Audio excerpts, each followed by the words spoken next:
Assalamu alaikum my dear students. Today our topic is wave mechanical model of atom, or it is also called as quantum mechanical model of atom.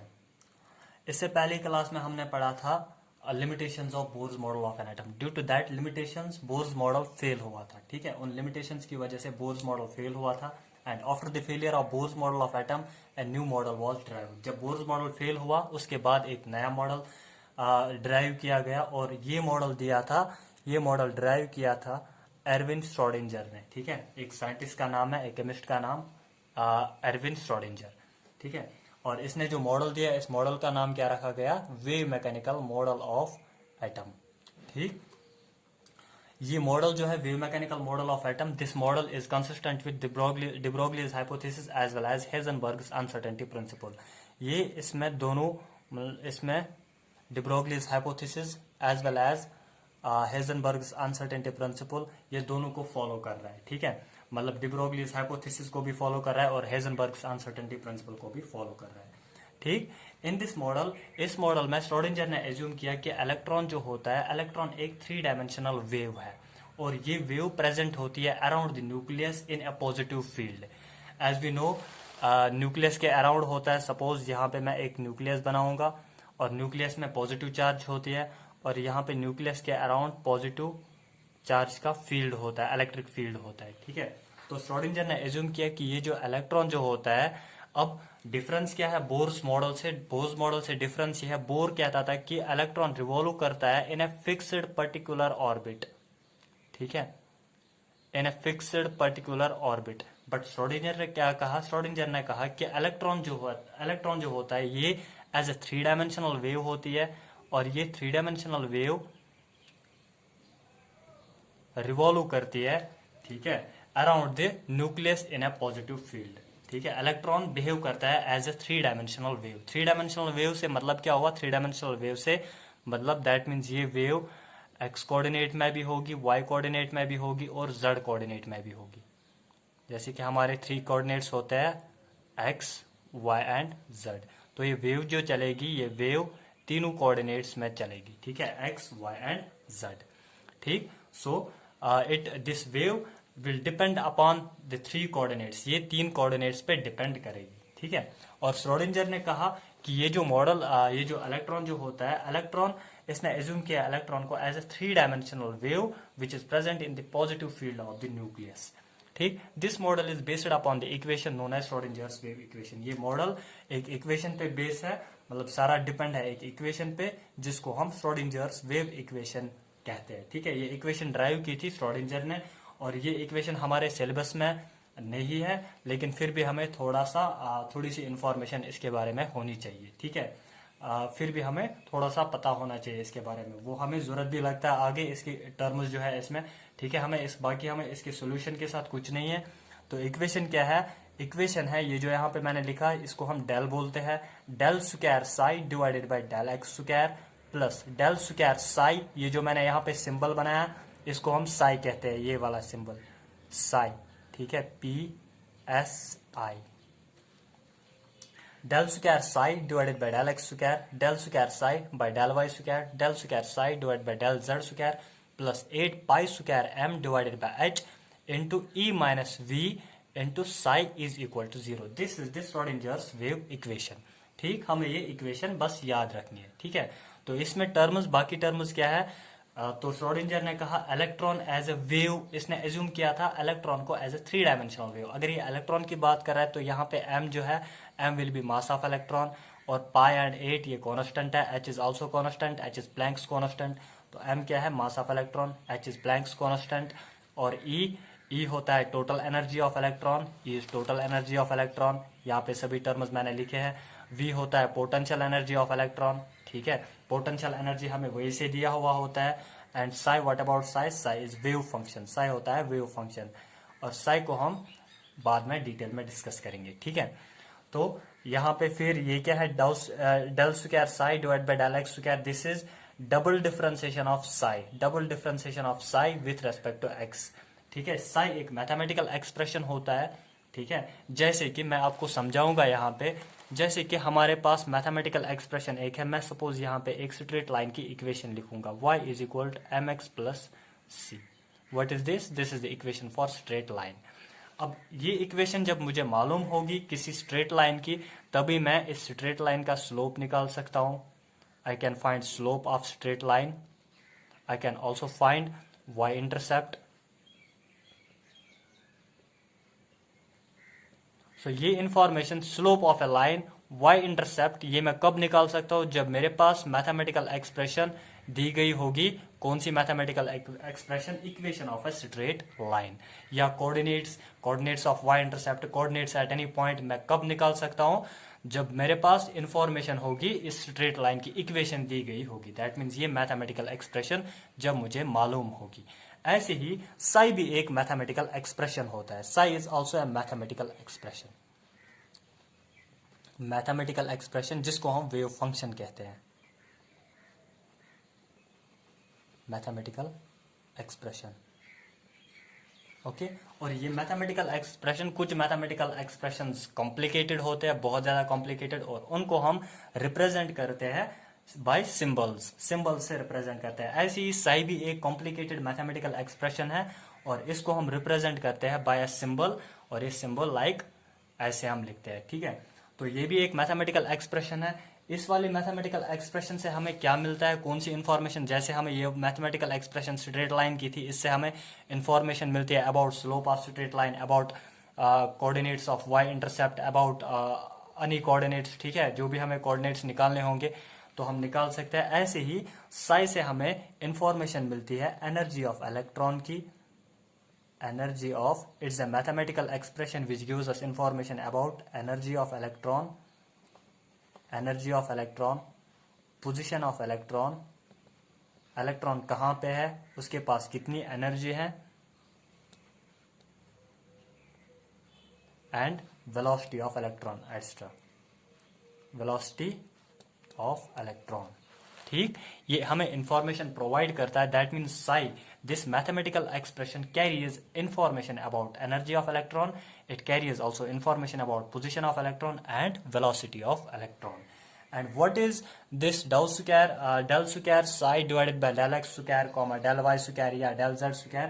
This is simply double differentiation. ये double differentiation है इस mathematical expression की with respect to x coordinate, with respect to y coordinate, with respect to z coordinate. क्योंकि Schrödinger ने assume किया electron को as a 3-dimensional wave. 3-dimensional that means ये 3-dimensional wave, ये wave travel करेगी इन x axis में भी, y axis में भी और z एक्सिस में भी. That means this wave varies with 3 coordinates x, y and z. इसीलिए हम इसकी डिफरेंशिएशन करते हैं, इस मैथमेटिकल एक्सप्रेशन की डिफरेंशिएशन करते हैं with respect to x, with respect to y and with respect to z. और ये बाकी यहाँ पे कॉन्स्टेंट है. अब यहाँ पे इस एक्सप्रेशन में हमारे पास अननोन्स कौन कौन से है? देखो, बाकी तो ये तो साई हमारे पास अननोन होता है और वी ई हमारे पास अननोन होता है. टोटल एनर्जी ऑफ इलेक्ट्रॉन, ये दो हमारे पास अननोन्स होते हैं. दैट इज तो energy and total energy and Sai. बाकी पोटेंशियल हमें वही से दिया हुआ होता है. ठीक है. और बाकी m mass of electron, this is constant. बाकी तो यहाँ पे सभी कॉन्स्टेंट है. सो व्हाट, तो अननोन्स कौन कौन से है यहाँ पे? E and only E and psi. Okay. Now our topic is physical significance of psi. Psi की फिजिकल सिग्निफिकेंस क्या है? ठीक है. तो ये साई जो है, साई वेव फंक्शन कहलाता है, या इसको हम कभी कभी एम्पलीट्यूड फंक्शन भी कहते हैं. ठीक है. और ये वेव फंक्शन या एम्पलीट्यूड फंक्शन ये डिपेंड किस चीज पे होता है? कोऑर्डिनेट्स पे डिपेंड होता है. किन कोऑर्डिनेट्स पे? 3 कोऑर्डिनेट्स पे. Because electron, as per Schrodinger, electron behaves as a 3-dimensional wave. ठीक है. और ये थ्री डायमेंशन में चलेगी, 3 डायमेंशन में चलेगा. That means x, y and z. That means 3 coordinates पे डिपेंड होगा. तो साई का भी वैल्यू 3 डायमेंशन पे डिपेंड होता है, 3 कोऑर्डिनेट्स पे डिपेंड होता है, x, y and z. Depending upon the value of coordinates के वैल्यू पे depending upon the value of coordinates, psi can have positive value, it may also have positive value, it may also have negative value. Psi का positive value भी आ सकता है और negative value भी आ सकता है. साई रिप्रेजेंट करता है probability of finding an electron. Probability of, that means probability approach. ठीक है. Probability approach. अब अगर इसका वैल्यू पॉजिटिव भी आ सकता है, नेगेटिव भी आ सकता है, depending upon the value of coordinates. तो प्रोबेबिलिटी कभी नेगेटिव नहीं हो सकती है. Probability is always positive. We know that probability हमेशा पॉजिटिव होता है. इसीलिए तो ये प्रोबेबिलिटी अप्रोच जो होता है, साई का वैल्यू जो होता है, ठीक है, साई का, इसलिए यहाँ पे कोई फिजिकल सिग्निफिकेंस नहीं है, साई यहाँ पे कोई चीज रिप्रेजेंट नहीं करेगा। फिर किसकी सिग्निफिकेंस होगी, फिजिकल सिग्निफिकेंस। अब हम क्या करते हैं, साई का वैल्यू हमें ऑलवेज पॉजिटिव चाहिए, बिकॉज प्रोबेबिलिटी पॉजिटिव होनी चाहिए, ठीक है। ये प्रोबेबिलिटी किसकी होती है, probability of finding an electron around the nucleus, ठीक है। अब बोर्स मॉडल में और श्रोडिंजर्स वेव मॉडल में फर्क क्या है। बोर्स मॉडल कह रहा था कि इलेक्ट्रॉन होता है फिक्स्ड पोजीशन पे at from the nucleus, that means किसी पर्टिकुलर फिक्स्ड ऑर्बिट में होता है, ठीक है, और उसकी पोजीशन फिक्स्ड होती है फ्रॉम द न्यूक्लियस, ठीक। तो यहाँ पे ये वाला मॉडल क्या कर रहा है, इलेक्ट्रॉन जब एज ए वेव बिहेव करेगा तो इसकी पोजीशन फिक्स्ड नहीं होगी, तो इसकी पोजीशन की प्रोबेबिलिटी हम देखते हैं, चांसेस देखते हैं, इसकी पोजीशन की चांसेस कहाँ पे मैक्सिमम है, कहाँ पे ज्यादा है, कहाँ पे इलेक्ट्रॉन हो सकता है, ठीक है। सो वो पोजीशन, वो प्रोबेबिलिटी हमें कौन दिखाएगा, अब psi square. Y psi square, psi square का वैल्यू ऑलवेज पॉजिटिव होगा। साई का वैल्यू अगर नेगेटिव भी था, अगर साई का वैल्यू या तो पॉजिटिव होता था और it was also having negative value depending upon the coordinates, it can have positive or negative value, ठीक। अब साई स्क्वायर अगर मैं लूंगा, अगर पॉजिटिव वैल्यू लेते हैं तो साई स्क्वायर का वैल्यू भी पॉजिटिव आएगा, और अगर साई का वैल्यू नेगेटिव भी लेते हैं तो भी साई स्क्वायर का वैल्यू पॉजिटिव आएगा, ठीक है। सो दोनों केसेस में पॉजिटिव आएगा साई स्क्वायर का वैल्यू, इसलिए psi square has a physical significance. So we use psi square in place of psi, हम साई की जगह साई स्क्वायर का यूज करते हैं, और साई स्क्वायर की फिजिकल सिग्निफिकेंस है यहाँ पे। इट डिनोट्स प्रोबेबिलिटी ऑफ, क्या फिजिकल सिग्निफिकेंस है, it denotes probability of finding an electron around the nucleus. ये डिनोट करता है probability of finding an electron around the nucleus in a particular region, किसी particular region में आप nucleus के around कहां पे इलेक्ट्रॉन को ज्यादातर पा सकते हो, ठीक है। वो प्रोबेबिलिटी हमें कौन बताता है, साई स्क्वायर, यही इसकी फिजिकल सिग्निफिकेंस है। We can also say that psi square जो होता है ये हमें देता है प्रोबेबिलिटी डेंसिटी, किसकी प्रोबेबिलिटी डेंसिटी, इलेक्ट्रॉन की probability density around the nucleus in a positive field. So psi square also provides us probability density of electron. Now next is boundary surface plot, ठीक है। अब बाउंड्री सरफेस प्लॉट क्या होता है, देखिए अभी हमने देखा कि इलेक्ट्रॉन की प्रोबेबिलिटी, इलेक्ट्रॉन के चांसेस किसी पर्टिकुलर रीजन में ज्यादा भी हो सकते हैं, किसी पर्टिकुलर रीजन में कम भी हो सकते हैं, और कोई ऐसा भी रीजन हो सकता है न्यूक्लियस के अराउंड जहां पे इलेक्ट्रॉन की प्रोबेबिलिटी जीरो होगी, मतलब इलेक्ट्रॉन फाइंड करने के चांसेस कम हो सकते हैं, ठीक है। अब यही चीज हम रिप्रेजेंट करते हैं, मतलब इसका हम विजुअल प्लॉट बनाते हैं, ठीक है। तो विजुअल प्लॉट में हम क्या करते हैं, हम डार्क रीजन्स बनाते हैं, लाइट रीजन्स बनाते हैं, और some regions, there are some regions with no shades, ठीक है। अब जो डार्क रीजन्स, जैसे कि डार्क रीजन, अब यहाँ पे देख सकते हो दिस ब्लैक रीजन, ये भी डार्क रीजन है और ये वाला भी डार्क रीजन है, these are dark regions. These regions show that कि इलेक्ट्रॉन की फाइंड करने की प्रोबेबिलिटी इन इस जगह पे, न्यूक्लियस के अराउंड इस जगह पे ज्यादा है, ठीक है। मतलब यहाँ पे इलेक्ट्रॉन के होने के चांसेस ज्यादा है। और लाइट रीजन जो होता है, लाइट रीजन जैसे कि ये वाला रीजन जहां पे कम शेड दिखाई देती है, इस रीजन को हम लाइट रीजन कहते हैं, लाइट रीजन। ये वाला रीजन हमें दिखाएगा कि यहाँ पे इस वाले रीजन में न्यूक्लियस के अराउंड इलेक्ट्रॉन पाने की, इलेक्ट्रॉन फाइंड करने की प्रोबेबिलिटी कम है, ठीक है। और भी कोई रीजन्स हमें मिलते हैं जहां पे टोटली शेड ही नहीं होती है, जैसे कि ये वाला रीजन, ये वाला रीजन, इसके बाद ये वाला रीजन। यहाँ पे आप देख सकते हो यहाँ पे कोई शेड नहीं है, ये वाला रीजन दिखाता है कि यहाँ पे इलेक्ट्रॉन की प्रोबेबिलिटी जीरो है, दैट मीन्स यहाँ पे आप इलेक्ट्रॉन न्यूक्लियस के अराउंड नहीं देख सकते हो, इस जगह पे आप इलेक्ट्रॉन नहीं देख सकते हो, ठीक है। So this region has no shade.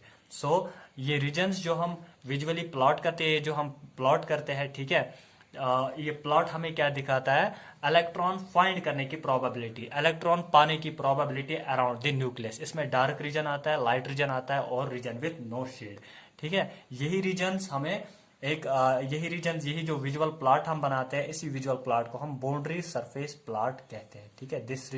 This visual plot is known as boundary surface plot. ये चीज आपको जरूरी याद रखना है। Now there are some points related to boundary surface plot, ठीक है।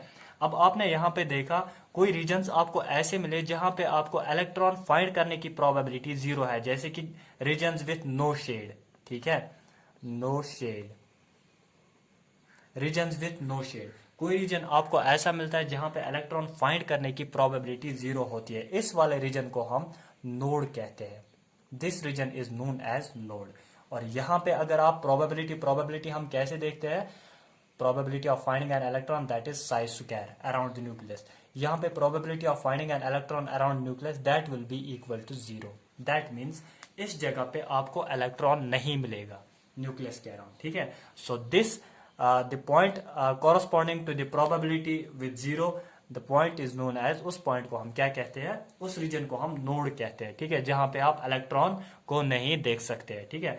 अब हर एक वर्ड का एंटी भी होता है, तो नोड का एंटी क्या होगा, एंटीनोड। एंटीनोड, फिर एंटीनोड का मतलब क्या होगा, वो रीजन जहां पे इलेक्ट्रॉन पाने के मैक्सिमम चांसेस है, ठीक है, जहां पे इलेक्ट्रॉन के फाइंड करने की प्रोबेबिलिटी मैक्सिमम है, उस रीजन को हम कहते हैं एंटीनोड। सो दूसरा होता है यहाँ पे एंटीनोड। एंटीनोड ऑब्वियसली अब कहां पे होगा, डार्क रीजन्स में होगा एंटीनोड। और एक पॉइंट है इसी के साथ, एंटीनोड जो होता है, एंटीनोड को हम ऑर्बिटल भी कहते हैं, मतलब वो रीजन न्यूक्लियस के अराउंड जहां पे आप इलेक्ट्रॉन फाइंड करने की प्रोबेबिलिटी ज्यादा पाते हो, ज्यादा देखते हो, उस रीजन को हम कहते हैं orbital. This region is known as orbital, ठीक है। अब आप ऐसे भी समझ सकते हो, सपोज आपकी क्लास में टीचर है और क्लास मान लो क्लास ऑर्बिट है, class is orbit, suppose first orbit है, सेकंड ऑर्बिट है, थर्ड ऑर्बिट है, कोई भी ऑर्बिट है, ठीक है, क्लास इज ऑर्बिट। और क्लास में आपको टीचर पढ़ा रहा है, टीचर कहाँ पे होता है, टीचर कभी कभी आपके अराउंड आता है, और मैक्सिमम टाइम्स टीचर कहाँ पे होता है, मैक्सिमम टाइम्स टीचर बोर्ड के पास होता है। तो बोर्ड के पास जो रीजन है, एरिया है, इस स्पेस को आप मान लो यही ऑर्बिटल होता है। बाकी जो रूम में स्पेस है वो मान लो वो सारी ऑर्बिट है, और जो बोर्ड के पास जो स्पेस होगी जहां पे टीचर मूवमेंट कर रहा है मैक्सिमम, जहां पे टीचर की मूवमेंट मैक्सिमम है 90%, उस रीजन को आप मान लो that region is known as orbital. अब इस टीचर को आप कंपेयर कर लो, ये इलेक्ट्रॉन है और ये रूम सारा, क्लासरूम सारा ऑर्बिट है, ठीक है। तो टीचर कभी कभी बाकी जगहों पे आ सकता है, यहां से भी आ सकता है, यहां से आ सकता है कभी कभी, ठीक है, लेकिन मैक्सिमम टाइम वो कहां पे रहेगा, आप मान लो सपोज यहां पे बोर्ड है, मैक्सिमम टाइम टीचर बोर्ड के आसपास ही रहेगा, ठीक है। सो बोर्ड के आसपास जो स्पेस होगी, रीजन होगी, इस रीजन को हम ऑर्बिटल कहते हैं, ठीक है। ऐसे ही एटम में भी होता है, मतलब वो रीजन जहां पे मैक्सिमम आप इलेक्ट्रॉन को फाइंड कर सकते हो, जहां पे इलेक्ट्रॉन फाइंड करने की, इलेक्ट्रॉन देखने की, इलेक्ट्रॉन की पोजीशन की मैक्सिमम प्रोबेबिलिटी होगी, उस रीजन को हम कहते हैं ऑर्बिटल, ठीक है। तो तीसरी टर्म यहां पे है ऑर्बिटल, ठीक। So we will write these terms. Node, region at which probability of finding of electron is 0, that is psi square is 0. दूसरा antinode, region at which probability of finding electron is maximum, जहां पे electron find करने की probability maximum होगी, that is psi square is equal to maximum. तीसरी term है that is orbital, it is the region in a space, ये nucleus के around space में वो रीजन होता है जहां पे इलेक्ट्रॉन फाइंड करने की प्रोबेबिलिटी मैक्सिमम होगी, और कितनी मैक्सिमम होगी, 90 to 95%, मतलब उस जगह पे आप 90 to 95% चांसेस है आपको इलेक्ट्रॉन मिलेगा, और ओनली देयर आर 10 और 5% चांसेस, 5 to 10% चांसेस कि आपको इलेक्ट्रॉन वहां पे नहीं मिल सकता है, बाकी तो 90 to 95% चांसेस आपको इलेक्ट्रॉन मिलने की है। और जो ऑर्बिटल्स है, ऑर्बिटल्स डेफिनेट पाथ इलेक्ट्रॉन के लिए डिफाइन नहीं करते हैं, जैसे कि हमने इससे पहले पढ़ा बोर्स ऑर्बिट में, बोर्स ऑर्बिट जो होता है वो एक डेफिनेट पाथ डिफाइन करता है इलेक्ट्रॉन के लिए, बट ऑर्बिटल जो होता है इलेक्ट्रॉन, ये इलेक्ट्रॉन के लिए डेफिनेट पाथ डिफाइन नहीं करेगा। फिर क्या डिफाइन करेगा, rather they define probability of finding electron around the nucleus in various regions, ये बहुत सारे रीजन्स में इलेक्ट्रॉन फाइंड करने की प्रोबेबिलिटी हमें दिखाएगा। Now we will see the difference between orbit and orbital, क्या डिफरेंस होती है ऑर्बिट और ऑर्बिटल में। ऑर्बिट बोहर ने दिया था और ऑर्बिटल किसने दिया, ऑर्बिटल हमें ड्राइव हुआ श्रोडिंगर इक्वेशन से, दैट मीन्स श्रोडिंगर ने दिया। ऑर्बिट क्या होता है, as per Bohr orbit is well defined circular path in which electron revolves around the nucleus, ये एक वेल डिफाइंड सर्कुलर पाथ होता है जिसमें इलेक्ट्रॉन रिवॉल्व करेगा न्यूक्लियस के अराउंड। और ऑर्बिटल होता है रीजन स्पेस में जहां पे प्रोबेबिलिटी फाइंड करने की प्रोबेबिलिटी मैक्सिमम होगी, and this is a region around a space. ये पाथ नहीं है, ये रीजन होता है, 3 डायमेंशनल स्पेस होती है न्यूक्लियस के अराउंड, जहाँ पे इलेक्ट्रॉन पाने की मैक्सिमम चांसेस होते हैं, ठीक है। और ऑर्बिट क्या होता है, it represents planar 2D motion of electron. Orbit represent करता है इलेक्ट्रॉन की 2D मोशन, 2 ही डायमेंशंस में इलेक्ट्रॉन ऑर्बिट, अगर जब इलेक्ट्रॉन ऑर्बिट में मूव करेगा तो इलेक्ट्रॉन 2 ही डायमेंशंस में मूव करता है। और ऑर्बिटल में इलेक्ट्रॉन की मोशन 3D होती है, 3 डायमेंशनल होती है। It represents 3 dimensional motion of an electron, ठीक है। इलेक्ट्रॉन किसी भी डायमेंशन में जा सकता है, एक्स वाई एंड जेड, ठीक है, किसी भी कोऑर्डिनेट। तो तीसरा पॉइंट ऑफ डिफरेंस है maximum number of electrons in an orbit is 2n square. We know the formula, पहले ऑर्बिट में 2 इलेक्ट्रॉन, दूसरे ऑर्बिट में 8 इलेक्ट्रॉन्स पहुंच सकते हैं, तीसरे ऑर्बिट में 18, फोर्थ ऑर्बिट में 32, ठीक है। तो ये फॉर्मूला बनता है 2n square. So maximum number of electrons एक ऑर्बिट में कितने पहुंच सकते हैं, 2n स्क्वायर। और मैक्सिमम नंबर ऑफ इलेक्ट्रॉन्स एक ऑर्बिटल में कितने पहुंच सकते हैं, सिर्फ 2 इलेक्ट्रॉन्स एक ऑर्बिटल में पहुंच सकते हैं, 2 से ज्यादा नहीं। चाहे कोई भी ऑर्बिटल होगा उसमें सिर्फ 2 इलेक्ट्रॉन्स पहुंच सकते हैं। Fourth point of difference is orbits are circular in shape. Orbits की शेप क्या होती है, सर्कुलर, और ऑर्बिटल्स की शेप होती है डिफरेंट, ठीक है। सपोज हमारे पास ऑर्बिटल्स 4 टाइप्स के होते हैं, S, P, D and F. S orbital की शेप होती है स्फेरिकल, ठीक है, स्फेरिकल शेप। तो स्फेरिकल तो हम नहीं दिखा सकते हैं, तो यहाँ पे हम दिखाएंगे ऐसे सर्कुलरी, ठीक है। तो स्फेरिकल शेप होती है। पी ऑर्बिटल की शेप होती है डम्बल शेप। डम्बल मतलब अगर आप जिम गए होंगे तो आपने देखा होगा वहां पे वो वेट होता है ना, मतलब दोनों साइड से वो ऐसे, मैं दिखाऊंगा यहाँ पे, ऐसे आपने वहां पे वेट देखा होगा, ऐसे होता है, ठीक है। और ये 3 डायमेंशनल होता है, ठीक है। तो इसी शेप को हम डम्बल कहते हैं, ठीक। तो डम्बल शेप का मतलब ऐसे, ठीक है, दिस इज डम्बल शेप, ठीक। और डी ऑर्बिटल होता है तीसरा, उसकी होती है डबल डम्बल। डबल डम्बल मतलब एक तो ये वाला और इसके साथ दूसरा ये होगा, ठीक है, ऐसे, मतलब डबल डम्बल, जैसे कि आप ऐसे भी बना सकते हैं,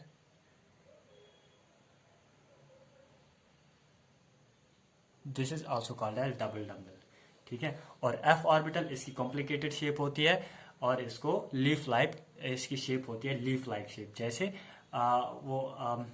लीफ होता है ना एक प्लांट में, वैसी शेप होती है इसकी, ठीक है। और एक पॉइंट ऑफ डिफरेंस है, orbits are non directional. Orbits directional होते हैं, उनके कोई डायरेक्शन नहीं होती है, दीज आर नॉन डायरेक्शनल। ये सर्कुलर होते हैं, ठीक है, कोई डायरेक्शन नहीं है, एक्स एक्सिस के थ्रू है, वाई एक्सिस के थ्रू है, जेड एक्सिस के थ्रू है, ऐसा कोई चीज मालूम नहीं है हमें। ये नॉन डायरेक्शनल होते हैं, ये किसी पर्टिकुलर एक्सिस में नहीं होते, these are non directional and hence they can not decide geometry of molecule. इसीलिए ऑर्बिट्स कभी मॉलिक्यूल की ज्योमेट्री हमें नहीं दिखा सकते हैं, मॉलिक्यूल्स की शेप, ठीक है, इनका स्ट्रक्चर वगैरह ये नहीं दिखा सकते हैं। बट जो ऑर्बिटल्स होते हैं ये डायरेक्शनल होते हैं, ये होते हैं डायरेक्शनल, मतलब यह तो एक्स एक्सिस के थ्रू, वाई एक्सिस के थ्रू भी हो सकते हैं, जेड एक्सिस के थ्रू भी हो सकते हैं, एक्स वाई प्लेन के थ्रू भी हो सकते हैं, वाई जेड प्लेन के थ्रू भी हो सकते हैं, ठीक है। So these are directional, so they can decide geometry of molecule. तो ऑर्बिटल्स से हमें ज्योमेट्री मॉलिक्यूल की पता चलती है, ठीक है, मॉलिक्यूल की शेप क्या है, मॉलिक्यूल का स्ट्रक्चर क्या है, ठीक है। और कंसेप्ट ऑफ और एक पॉइंट ऑफ डिफरेंस है last, that is concept of orbit is non consistent with DBH and HUP. What does this mean, de Broglie's hypothesis, ये मैंने शॉर्ट फॉर्म लिखा उसका, और हेजनबर्ग्स अनसर्टेनिटी प्रिंसिपल, ये इन दोनों को फॉलो नहीं करता है, क्योंकि ऑर्बिट का मतलब है इलेक्ट्रॉन एक पार्टिकल है ऑर्बिट में, मतलब इसकी पोजीशन चेंज नहीं हो रही है, एक फिक्स्ड पाथ में रिवॉल्व कर रहा है, ठीक है। तो यहाँ पे हम इलेक्ट्रॉन को नहीं मान सकते as a wave. So this concept of orbit is not consistent with de Broglie's hypothesis and Heisenberg's uncertainty principle, ठीक है। और ऑर्बिटल का जो कॉन्सेप्ट है that is consistent with de Broglie's hypothesis and Heisenberg's uncertainty principle, क्योंकि orbital में electron as a wave होता है, 3 डायमेंशनल वेव। सो ये दोनों को फॉलो करेगा, डी ब्रोगलीज हाइपोथेसिस को भी और हेजनबर्ग्स अनसर्टेनिटी प्रिंसिपल को भी, ठीक है। So in next class we will discuss about shapes of orbitals. So आज के लिए इतना ही. Okay, thank you.